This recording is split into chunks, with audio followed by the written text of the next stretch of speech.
These Ipswich Town players are defying the odds.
Welcome back to TWTV, where you join me, Jim Cooper, for a bit of a special segment ahead of the Manchester City home game. I'm joined by Sean, a Manchester City fan who's driven all the way down from Manchester this morning. Welcome on board, Sean. Appreciate that, and thanks for inviting me on today. Absolute pleasure. So we're quite a way ahead of kick-off. We haven't actually got the team sheets out, but what we thought we'd do is we'd have a chat to Sean about the Manchester City season so far, how he's feeling about it and how he's feeling about it today. So Sean, let's start off with, it's been I guess a bit of a lower standard season for Man City this year. Talk us about how it's been. Why do you think this has happened? Yeah, it has. But what I would say is, if you take the last decade and what the club's done, we've attained such high standards that now we're kind of seeing the reality of it. And the reality is it goes in cycles. So you can't perform at the highest level season in, season out. And if you look at the Liverpool team as a prime example of that, I think we beat into the league by points and a point or goal difference for 3 or 4 seasons when Klopp went against Guardiola. So the margins are so fine, and that's for me. So what's happened is perfectly natural, but nonetheless we're on with a rebuild now. Pep's agreed to stay a bit longer, which is good for us. In my opinion, most revolutionary manager in the world as of today as a football manager. But I will also say, as was Bobby Robson back in the day with Ipswich Town in the 70s, when I remember the great Ipswich sides. We were chatting earlier. It was great to hear some of your memories of that great Bobby Robson side. And in a way, maybe he was an early Pep in some of the the patterns of play he had. He obviously brought a lot of foreign players in for the first time. Tyson and Murin changed the game because we'd never seen midfielders that control the ball and could pass it. And that's what they did. They kept the ball. And that's what football. It's a simple game. Absolutely. And that's what Ipswich did very well. But let's talk about that rebuild. Do you think it's been a player issue? I mean, obviously the Rodri injuries have obviously been massive for you. But why do you think, again, let's come back to that point, why do you think you've not got the results? How have teams been getting into you? What's changed? I think it's taken probably some teams 3 or 4 seasons to work it out in terms of the best form of defensive attack, and that's what teams have done to City this season. They've played a high back line, come at us, and where we lack, it's pace. And that pace certainly in the midfield, basically it's been knife through butter at some points this season. I don't mind admitting it. And then the back four, it's not been settled, it's been changed. And of course, yes, we've had injuries, as does any other squad.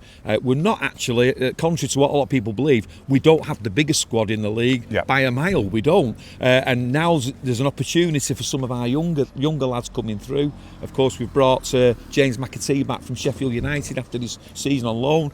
He's got potential, and people say you shouldn't have sold Cole Palmer. Well, we couldn't guarantee Cole Palmer first team football, and he got an offer from Chelsea that the club couldn't refuse, and it gave the lad the opportunity to go and do and show what he's done. And fair play to him. Fair play to Cole Palmer. But can he do it for the next 2 or 3, 4 seasons? And will Chelsea win the league? And that'll be the acid test. We shall see. Well, our manager, Kieran McKenna, is an excellent manager, and he's obviously called this week for us to get into you a little bit more today. And you think that's where we might have joy? You mentioned that knife through butter. If we come at you, do you think we could have a joy in this game? Absolutely. I expect Ipswich to score today. Oh, great. And so for us, it's a case of whether we can score one more. And on occasions this season, we've just not quite been there, and maybe the efforts come in a little bit later down the line. But nonetheless, we have to take it on the chin. We're big boys. We've been there, seen it, and done it. We will rebuild again, and we will come back again. So, sorry to disappoint everyone, but City ain't going anywhere. And maybe, you know, City fans and some of the newer City fans, because I know you've been going to see them for a long time. Maybe you're getting jeopardy. Some of these fans are getting jeopardy, and maybe it's a little bit more exciting when you don't know you're definitely going to win, and maybe that's something that's come back to the fan base. I think we, as older supporters, what we try to do is manage expectations and educate them, because, you know, there were times when we went and we didn't see us win away for 2 years. But it didn't stop you going, and the anticipation was still there, and the loyalty was there. So I always say, you learn more about your fan base in defeat than you'd ever do in victory, and that'll never change. That'll always be the same. Yeah, that's interesting to hear. So let's close out with two things. Transfer window, January. You've got players in already. Who have you brought in? We have. Well, I don't watch a lot of foreign football, so I can't even pronounce the surnames. But I'm assured we're bringing some quality in the right areas that we need. And that will carry on into the summer and into next season. I'm sure that'll be the case. And you said, as you said, it's a rebuild season, and hopefully we can catch you today, you know, in a state of flux. But to finish this conversation, what's your prediction for the day, and what's your thoughts on today? I'll take a draw.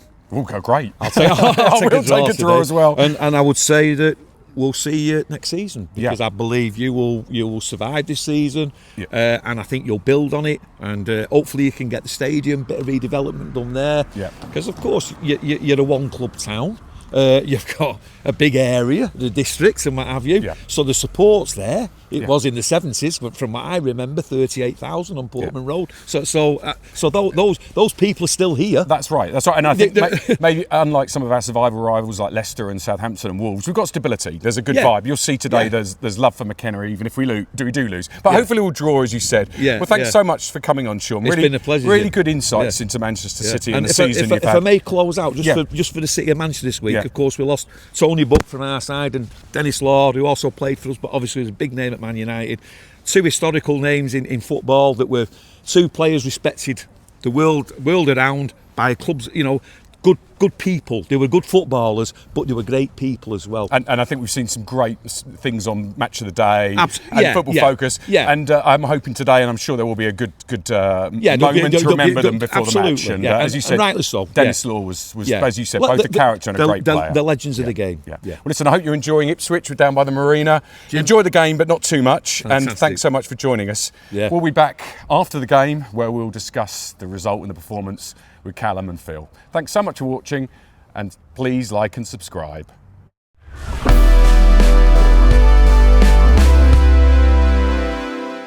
Hello and welcome back to TWTV, where you join me, Jim Cooper, outside Portman Road behind the West Stand for another video verdict, looking back on a town game as we struggle through the Premier League. And I'm joined by Kallum Brisset, sports journalist, to look back on a rather sobering result and performance against the mighty Manchester City, where we've lost, unfortunately, 6-0. Not the happiest of afternoons. It's not getting easier at times, is it really, Kallum? It's challenging, this league. Yes. Yeah, and it becomes even more challenging when some of the goals you give away, you give them a bit of a leg up. Let's talk about. Let's really unpack why it's happened today and where we could have improved. But before we start, I think let's just put it into a bit of context. Let's pick out some of the City lineup: Diaz, Gundogan, De Bruyne, Kovacic, Doku, Foden, and Haaland. So that's what came to town today.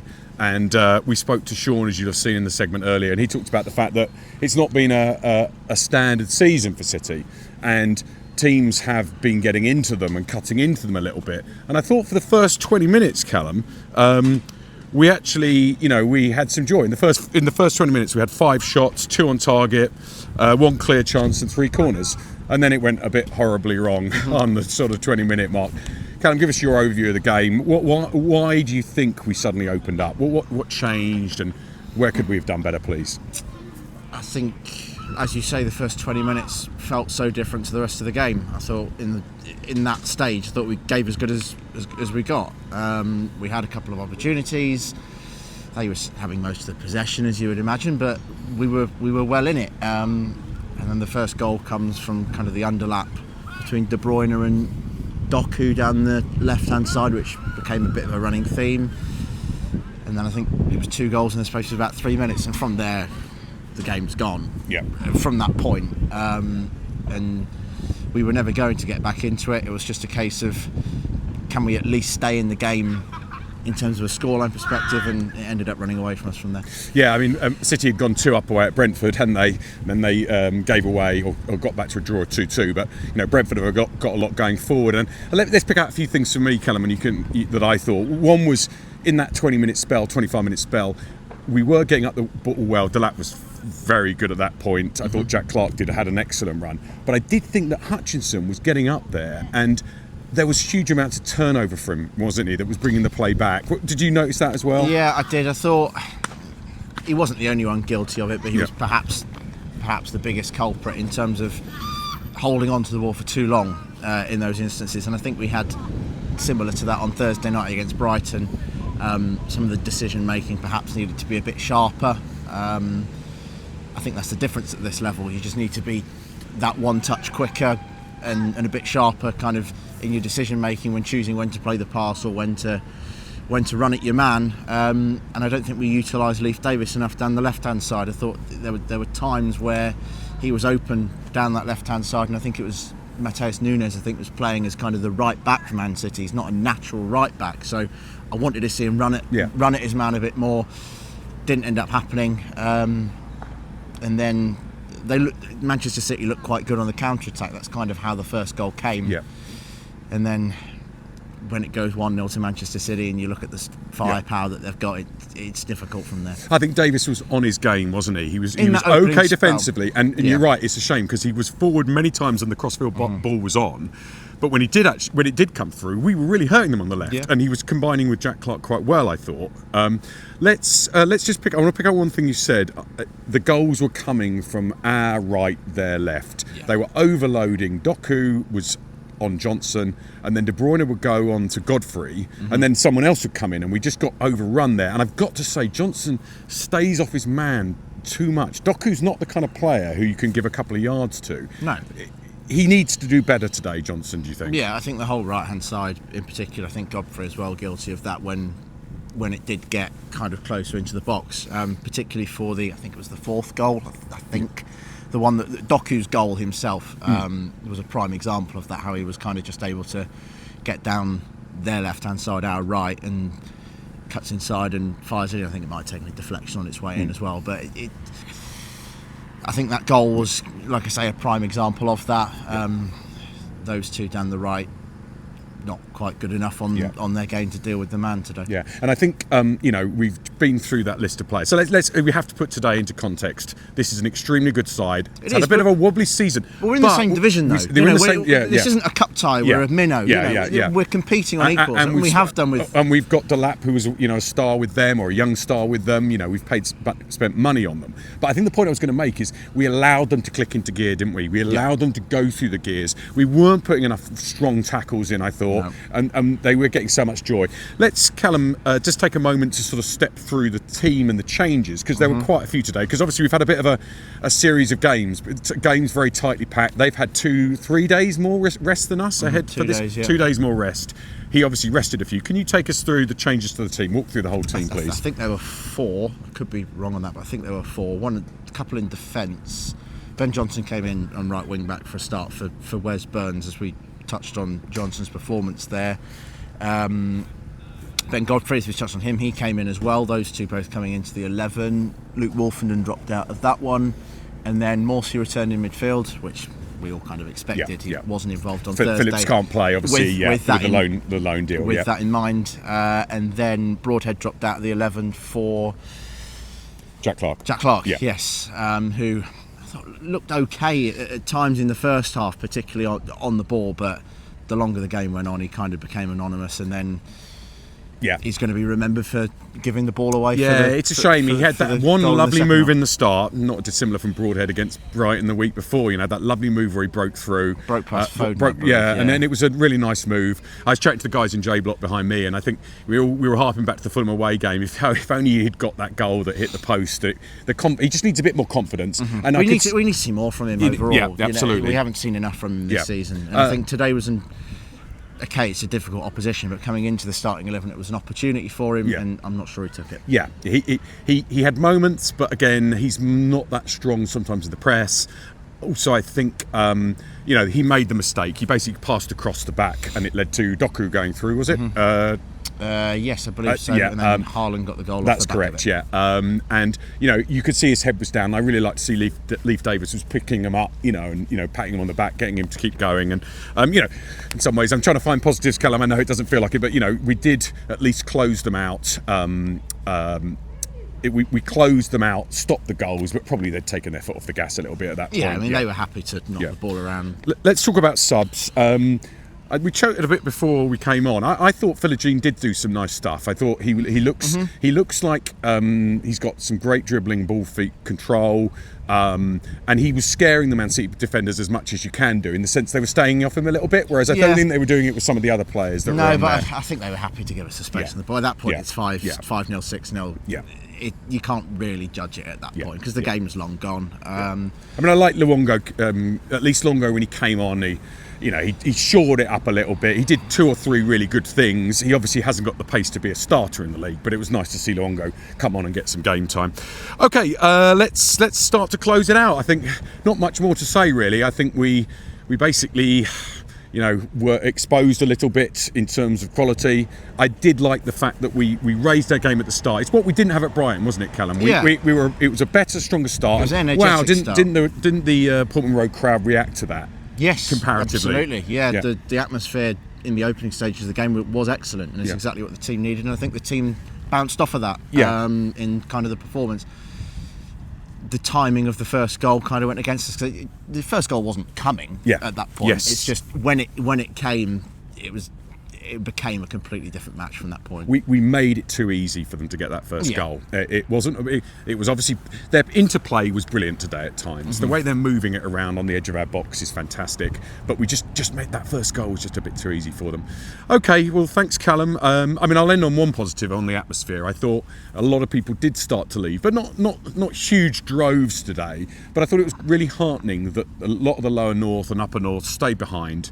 There was a really rousing blue army at the end, and I think the players really appreciated that. McKenna was there. They actually stayed and applauded it, and that is the difference between maybe Leicester, where I understand it was booze for Navana Destroy. At least that leaves maybe it takes a little bit of edge off what must be a bit of a body blow from a 6-0. How do you think that can have an impact, and what do we do now ahead of Liverpool? I think it can have an impact. I think it's important that the players understand that we're with the team, in these difficult moments, and there are going to be difficult moments. Results like this were possibly likely to happen. As much as I don't think it's acceptable, I'll say that. It wasn't a good enough performance, and I'm not going to sit here and say I'm okay with getting beat 6-0, because I'm absolutely not. But to know that the supporters are with the team regardless, and obviously it's a difficult game next week as well, which doesn't make life much easier. But after next week, there's a run of games where there's points on offer, and we're well in this fight, and it may well go deep.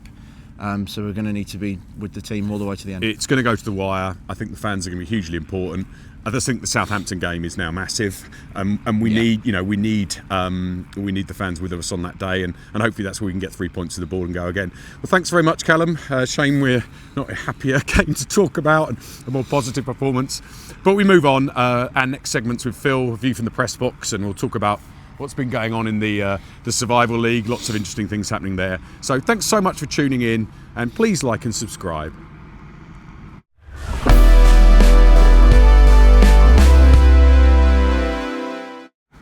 Hello and welcome back to TWTV, where you join us behind the Sir Alfie Ramsey stand, and we're here for our third and final segment, talking to TWTD editor Phil Ham to get a view from the press box.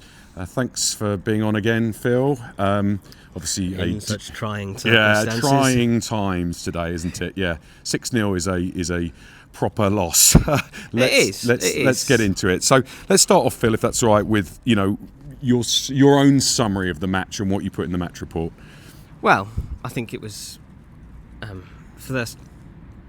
Kieran Swip said 27 minutes when they scored their first goal. It was I think he said that if the game had stopped then, people would say, Town done well to be competitive against Manchester City. And I think that was the case. I think we'd done well in that first spell. I think aside from Haaland going through one-on-one, which was saved well by Christian Walton, I don't think they'd had a chance, and we'd had a couple of opportunities, perhaps that we hadn't really. I thought, was it Hutchinson's shot that was flicked over off Haaland's head? I think that was a decent opportunity, and then O'Shea's header from the resultant corner. So so I think we were at that point, and it was a different sort of performance to Arsenal and Chelsea in that we'd come out more. I think we weren't, and our attacks weren't just kind of one or two players breaking on them. We'd actually kind of come out and had a bit of pressure in their half, which I think possibly was partly. I think they were obviously a bit nervous and a bit lacking in confidence after their recent run, but I think as soon as they got 2 goals in 3 minutes and then a third one not long after, that was it really. Their kind of quality told, and we kind of went into our shell a bit. Came out second half. I think we had an opportunity just at the beginning of the second half, didn't we? But as soon as the fourth went in, it was just sitting, just trying to avoid it becoming a ridiculous scoreline, and it was all City in total control. So chastening afternoon. I think other than Newcastle, I think that's probably only the second really kind of miserable afternoon like that we've had this season. Going back to the beginning of the season, or kind of the summer, I think a lot of people would have predicted Town having rather more of those sorts of days than they've had up to now.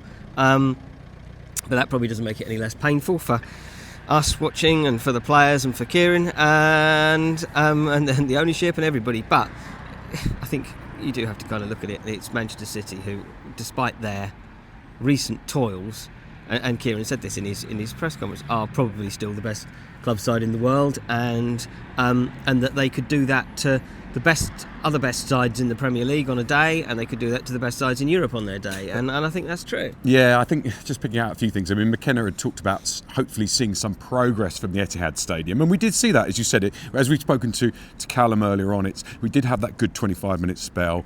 It was interesting that I think McKenna had asked in the week for us to come out a little bit, and we know that they have actually got a weakness this season, which is people coming at them, and we did come at them. Yes, definitely. But then we started to show weakness in our right side of defence, and the point I wanted to make, Phil, was for me, we didn't get into them enough. We had no yellow cards in the game. There were limited tackles. I felt like we allowed them to go through the gears, and then by the halfway style 40 minutes, we were getting the full Man City rather than the Man City that was being a bit lower in confidence. Under par, and they got into. I think Foden was excellent. I think he has obviously come back from a bit of illness and injuries, and I think he's hitting top form. And in that spell, he was terrific. And De Bruyne, I thought, was excellent. And he kind of 2 of the goals came from him not being tracked from deep. And Doku, I thought, was really very good. We couldn't handle Doku. Johnson couldn't handle him, and frankly, the first 3 goals came through that channel. I think, didn't it? I think yes. And the second one, I think, was just sort of just lack of closing, and perhaps a bit kind of shell shock from the first goal to some degree. But we shouldn't be. And Kieran said afterwards that the positives were obviously with the first third of the game, or first half hour or so, and but then. Yeah, he says, there will be. He said he doesn't really sort of say enormous amounts to them after a game. Yeah. That's for Monday, and I think that Monday there'll be. He did sort of say there's kind of lots of honest conversations and that kind of thing that will go on, and I think that it's. How was his mood, Phil? Well, he obviously wasn't very happy. But, I was going to say, is it like our mood, which is a bit downbeat? I've seen managers after kind of defeats and things being really kind of angry and tetchy, and he wasn't anything like that with the press. He's never like that with the press. He answered the questions honestly and in his usual manner. But I mean, he clearly wasn't as cheerful as he might have been in other circumstances. But as everyone kind of says and has said all across the season, it's not the games against Manchester City and Liverpool and whoever that will impact will be the ones that cause us to go down in terms of points. But I do think that when you concede 6 goals, and if you go back to 2002, which is the only other time we've conceded 6 goals at home to anyone, which was Liverpool in February 2002, it can have quite a psychological effect. And in that case, I think we were 12th about that point, and our season collapsed from there. So I think we've got to kind of, I think there is. I think this team is made of quite sterner stuff. Yeah, I think good that point. that previous team was perhaps in its, what's the word? It was kind of. It had kind of a tough season, and there were players in there that. And there was confidence. The confidence was yeah. down, and Yeah. players had come in who were new players, and it hadn't really settled. And I think that the squad was everything wasn't kind of great in other ways. Whereas I think actually here at the moment, I think that everyone's kind of singing from the same song sheet. And although today wasn't a great result by any stretch of the imagination, I think they'll probably bounce back from it. Whether it's next week at Liverpool, Yeah, it remains to be really is seen, a shame but it's Liverpool next. I know. Who might want to be saying they got 6, maybe we need to go higher. I suppose I'm going to grab for some positives. One positive, it didn't go above 6. I think I can't remember when the last goal was, but it was about 70 minutes. I was dreading. 69, I think. So I was dreading more. At least we sort of kept them out. That could be to do with Man City taking their foot off the gas. The other but also Kieran did point out that kind of spell where he said there was a lot of kind of players showing their leadership and in that spell, and I think he saw that as another positive. So. I thought Luongo shored us up a little bit and did some good stuff.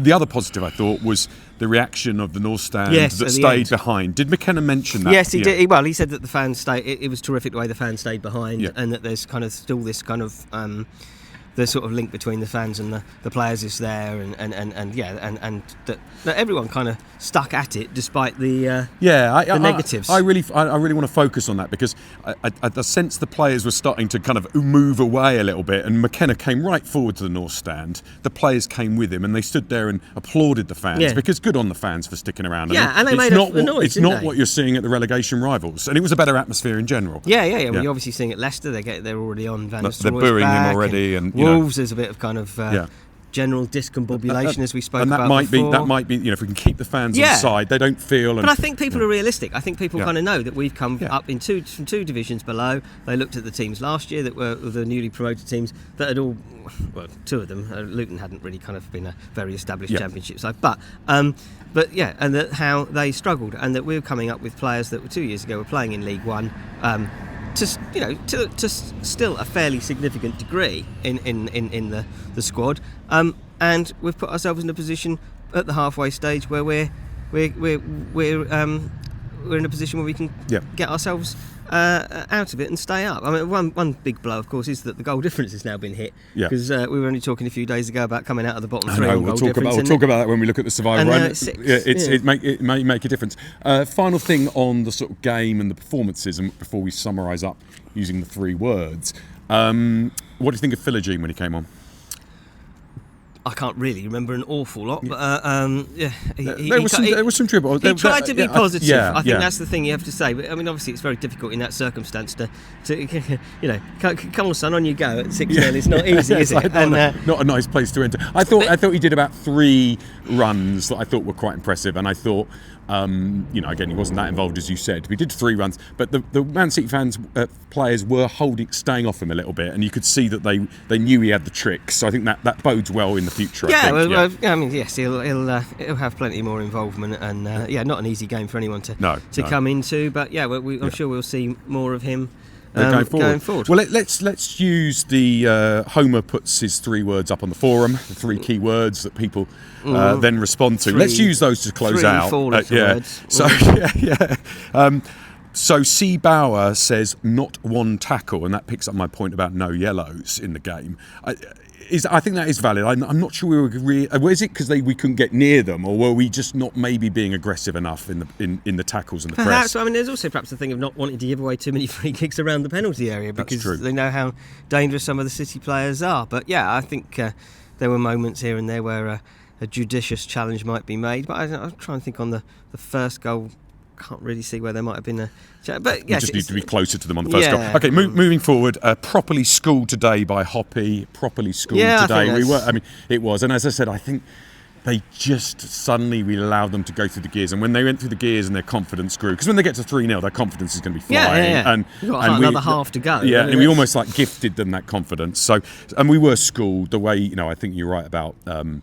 Foden was excellent, wasn't he? Yeah, and De Bruyne and Doku and a number of them. I thought actually the one that was a bit under par, I thought was Haaland of all people. Yes, he had a number of chances where he should have probably had 2 before their first goal. But I think one thing about properly schooled, maybe Phil, is, and again maybe we don't have the players for it, they transition very quickly, don't they? They move the ball so quickly, pace, and I think we just don't have that in our locker fully yet. We're getting up to Hutchinson, as we said earlier on, and then he'll stall, and they don't stall. Actually, it's interesting today that I thought we quite often, when we broke forward in the first half, whereas against Brighton, you'd have seen Hutchinson or Delap or whoever, or Broadhead, sort of just burst forward on their own and take a shot. Today, there was a lot of moving the full forward, stopping, and trying to kind of move up en masse and try and sort of in camp, as it were, in the opposition half. Maybe that was tactical. I don't know. Yes, and I think that was kind of during our better spell. But whether it kind of obviously it didn't ultimately work for us. But it's interesting. Let's move on. So for Melts, ITFC, another great name. Grateful, only 6. And to be honest, when we got to the 69th minute, I was really fearing, the awful Old Trafford score 9-0 coming out. But I think there is something to be said. At least we did hold them in, as we said, from that last thing. And then Riori says millionaires versus billionaires, and we've got some good players, and we're building the quality of our squad. But De Bruyne, we spent 100 million. They probably spent a billion. Foden, I think we've got to remember a little bit who we were playing against. And the context. Our own Gav, TWTD's own Gav, has put up won't define season. I think that picked up the point earlier. This isn't the game. Southampton at home in a few weeks is the game. You would hope that it doesn't have such an impact that it causes a downturn. But I kind of think that the squad and Kieran are made of stronger stuff than that. Yeah, that's a good point. This was a bit of a free hit because they're so much better than us, but at the same time, we can't let it have an impact on our morale going forward. We need to regroup. And particularly with Liverpool next week. Yeah, exactly. I just need to see how that goes. And then lastly, and I think let's end on a little bit of a positive, from Banks to Debt Slave. What a great name that is. Tuanzebe is back, and I think he came on. We look more solid on the right. He is such a key player for us this season, and I think the losses of him have really impacted us. What's your thought about? I mean, will he make a big difference coming back? One of the early months of the season, he was one of the best players, wasn't he? And so having him back is obviously a great benefit to us, particularly with the tough game we've got next week. But also it means we're perhaps a little bit surplus of right-sided. It's a bit of there's a lot of players over there now. You wonder whether Harry Clark is obviously one that's been predicted to go out on loan. I wondered if we missed Burns a little bit today in terms of that transitioning forward. But let's keep going. Before we look at our relegation rivals and close out, anything on the transfer window? Is anything else new? We talked after the last game about Doak being in, probably some way off. Oh, our lighting's gone off, but hopefully you can see us. Any other things in the transfer? Nothing really new. I was just saying that maybe Tuanzebe coming back in, maybe that might put Wolfie perhaps as one that they kind of look at moving on, because he obviously didn't play today. He wasn't in 20, but I don't think you can read much into that because Kieran doesn't tend to name centre halves on the bench very much, does he? You could see perhaps moving players out to, and Sheffield United are keen on Wolfie, but you can see perhaps players being moved out to move others in. But no, I mean, not really. There was a Enciso, I may have got that wrong. Enciso from Brighton, as a striker.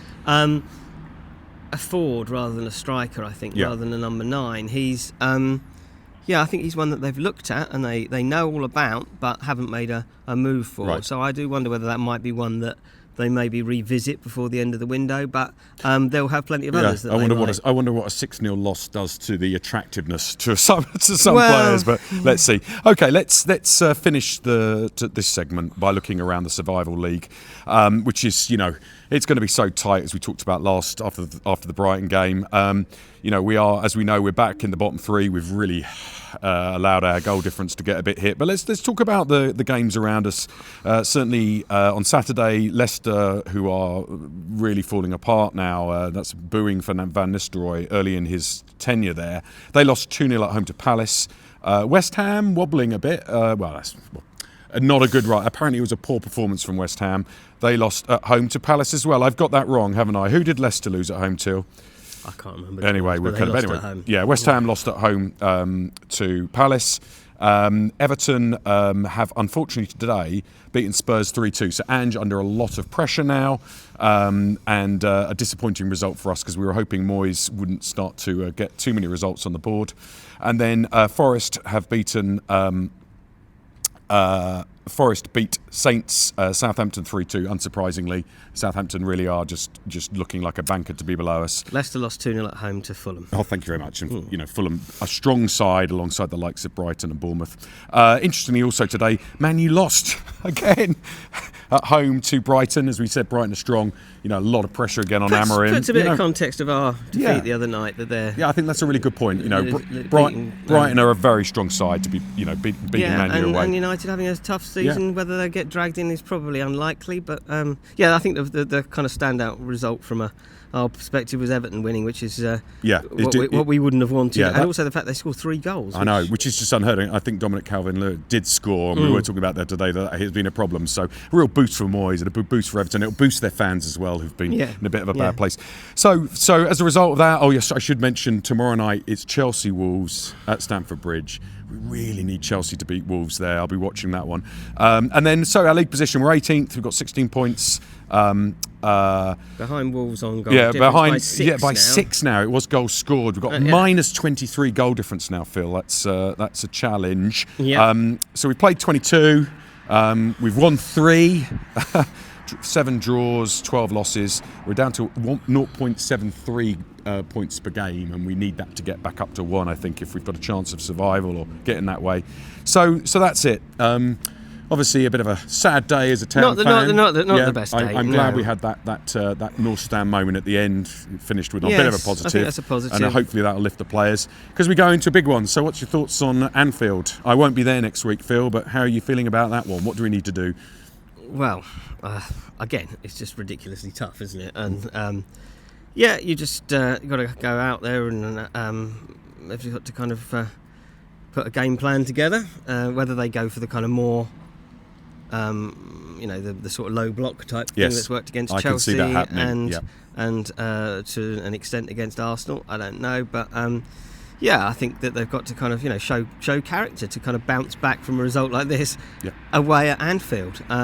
And then in a fortnight's time, it's Southampton. Well, and, and I think that's going to be huge. Exactly. Those games are more important in a way than these games. And I think Liverpool maybe is a bit of damage limitation, a chance to get more fitness into players. Escape unscathed. Escape unscathed. Get more minutes into Hurst. Introduce Philogene. See what we can do. So they will leave it there. So a disappointing day for us at Portman Road, a 6-0 loss. But we go again, and Phil and Kallum will be coming from Anfield next week for another video verdict. We hope you can tune in for that. Really appreciate you watching today. Please like and subscribe, and we'll be back soon.